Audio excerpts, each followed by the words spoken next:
Hello there, Barry here, and in this video I'm going to show off how I would set up a new patch in my Valeton, whatever you call it, GP200. Now I've got the GP200X series, don't know what's special, it's the kind of the blue and red one, looks kind of cool. It's just, as far as I can tell, it's just a funky colour, but that's the version that I have, and I'm going to be using the proprietary Valeton software, and I'm going to take you along for the ride. In this video, I'm going to specifically try and make a patch that sounds like Randy Rhoads of Ozzy Osbourne fame. Obviously, he was in Quiet Riot and all that kind of stuff, but we're going to be specifically focusing on the Ozzy era of Randy's playing. Now, the closest guitar that I have to get to Randy's sound, in my opinion, is my 1980 Ibanez Destroyer with the Marzio pickups on it. It's two humbuckers and a set neck. From the outset, I don't think I'm that great of a guitar player. I'm not going to try and play like Randy, but I am going to play basically Crazy Train, maybe Paranoid, maybe Iron Man, so that you get a feel for the sound. To be clear, we're trying to get the sound of Randy's guitar, not make me sound like Randy, because that's just never going to happen.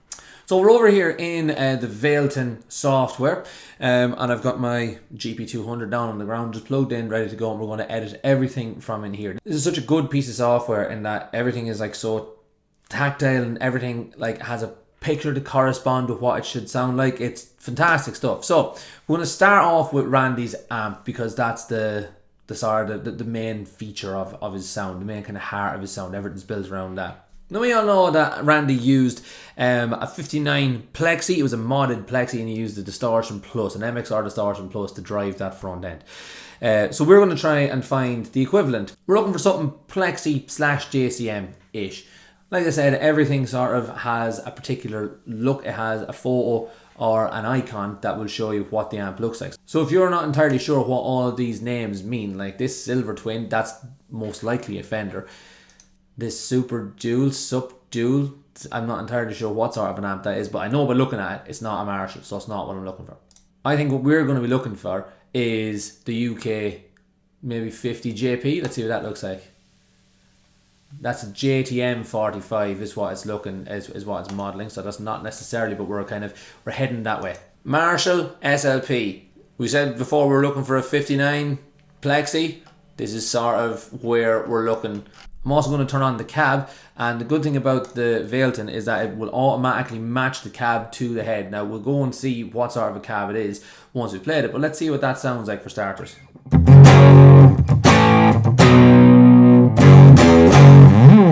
So off the bat, very muddy sounding, not very high gain like what we're used to hearing Randy playing.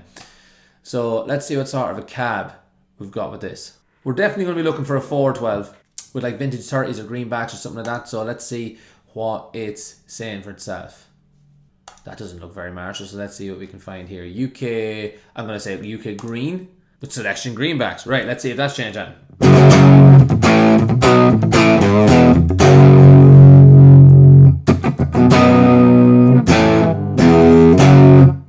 Okay, so that's still not quite getting it. Let's get back to the amp and see what we can do, if we can change things up a bit. Let's start by absolutely cranking the gain and see if that does anything.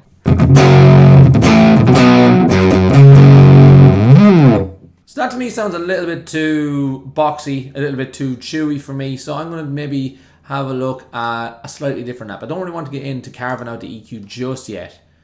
Let's try a JTM 800. It's definitely not what Randy used, but let's see if it gets us closer to that sound.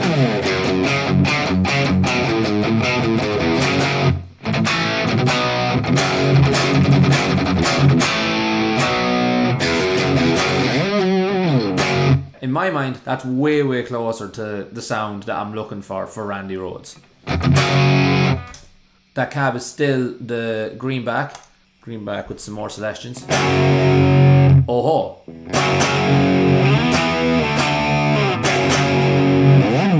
Okay, that's even closer to what I'm expecting to hear for Randy, so I'm going to stick with that for the time being. I might crank the gain just a little bit, just push it ever so slightly. Let's get up to like, say, maybe 60%.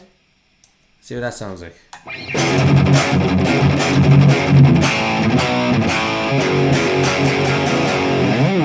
I'd like it to be a little bit brighter. Let's bring the treble up. So let's say 70%, and then we'll bring the mids up by maybe 60. Let's try that.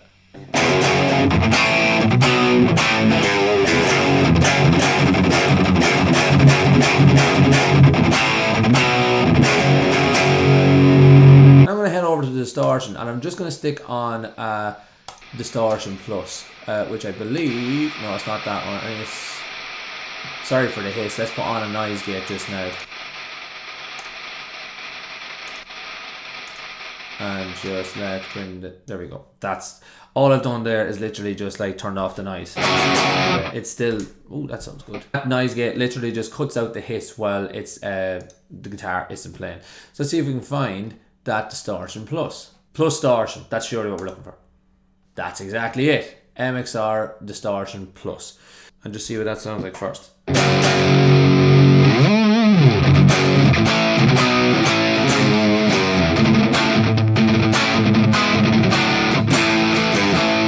Okay, so we've kind of got that tone, but like, I don't think it needs any more gain necessarily. Let's just push the volume and see what that sounds like.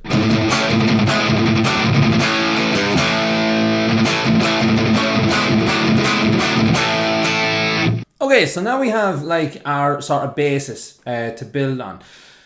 In my mind, Randy's tone was always that little bit sort of squashy, but like still cutting, if that makes sense. I don't know if that's how I hear it. And to me,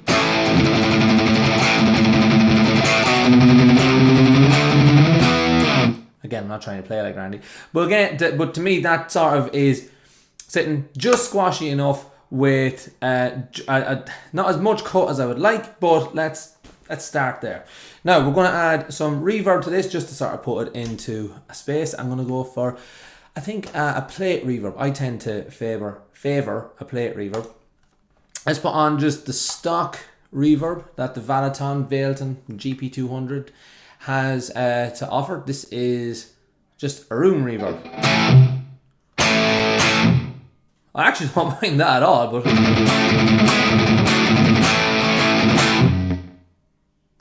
I'm quite happy with that, I have to say. However, let's have a look for a plate. There we go, plate reverb.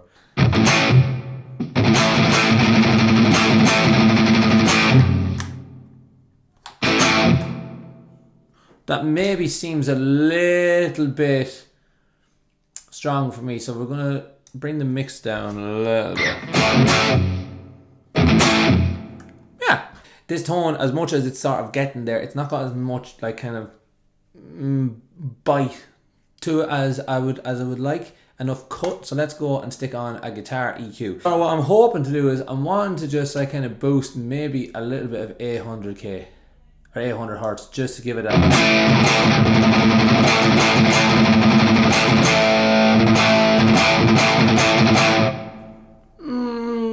let's try a different one. Have we got different? Okay, what about 1k? That's maybe where I'm trying to get.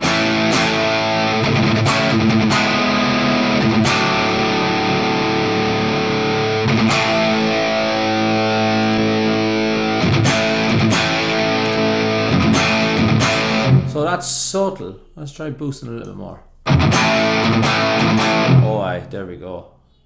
So that's definitely getting there. Let's go back to try that EQ that we tried and boost the 800 a little bit more. Oh, hang on, that might...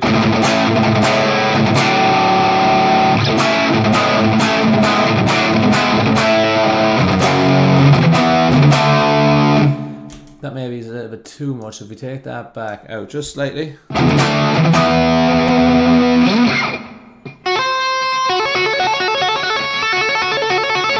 That to me, sort of getting there. We're losing an ever so slight amount of the highs, so I'm just going to bring in just a bit of 4K just to...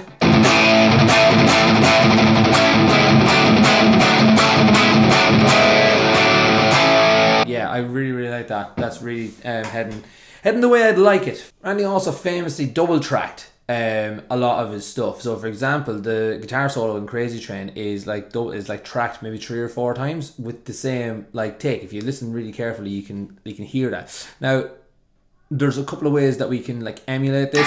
We're going to try a different trick here. There we go.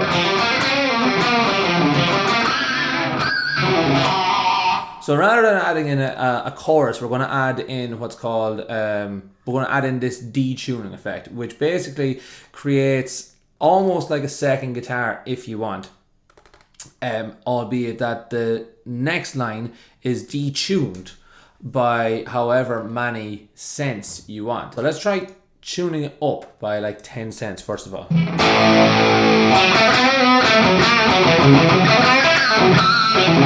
Let's try detuning it. 11 cents, why not? I'm going to bring that down a little bit.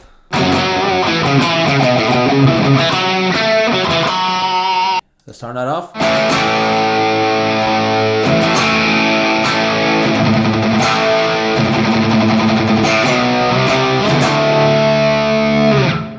Maybe bring it back in a little bit more. I actually quite liked it where it was at 25 cents. Well, let's try 20 cents.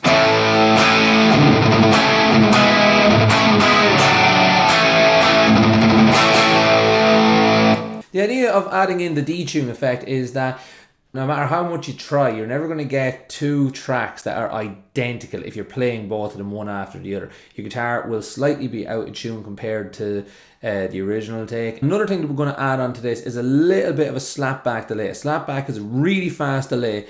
The idea behind that is that as well as having two guitar tracks that will be slightly, ever so slightly out of tune with each other, they won't happen at exactly precisely the same time. So we're going to add in a little bit of that with the slapback delay.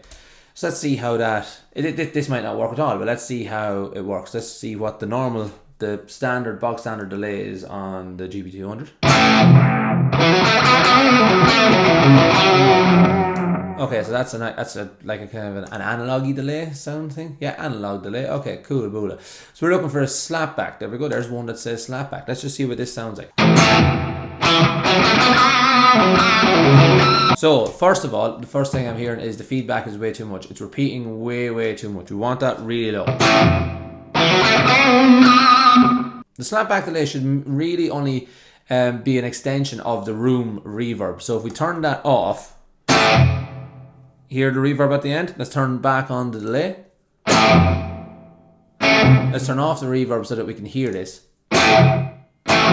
Hear how it's literally just repeating back. So let's bring it back down. Let's bring the feedback up slightly. Let's bring the reverb back in.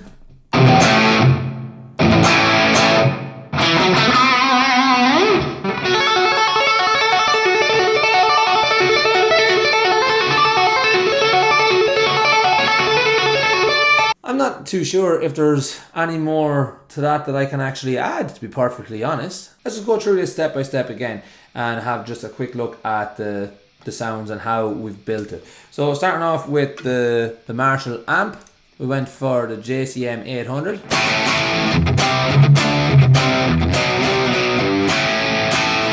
Reasonable rock tone, reasonable Randy sort of bass tone to start off with. Then we're going to add in the noise gate, just to cut out that hiss more than anything else. Then we're going to add in some distortion. That's definitely added in that bit of push, that bit of squashiness that we want from Randy.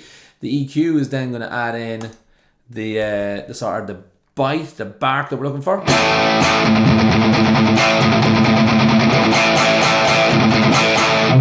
Yeah, quite happy with that. Let's put in some space now. By that I mean the reverb. We're putting on the plate reverb. I'm actually going to turn that reverb down ever so slightly because I'm just not 100% happy with how much it is. That's better. That's better. And now we're going to bring back in the element of like the double tracking. So the detune and the delay.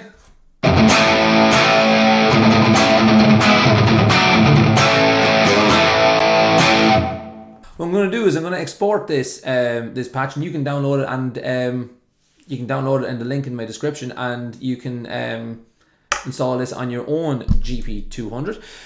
What I'm going to do is I'm going to specifically have the detune and the delay as like lead sound. So when you press Control 1 on your patch, it'll turn on that that sound for a bit of lead. So there we have it. Hopefully you'll agree with me that that sort of sounds like Randy Rhoads. To my ear it does. I'm quite happy with how that sounds. You're never going to sound like Randy no matter what you do. You can plug into Randy's exact rig and you're still not going to sound like him. But I hope you'll agree that that has gotten you a start anyway. You can download that patch. It's in the link in the description of this video. And let me know down in the comments if you thought it was a good sound, if you thought I was way off, what you would have done differently, and more importantly, who you would like me to try and sound like next. Don't forget to like and subscribe. Thanks very much. I'm going to see you in the next video.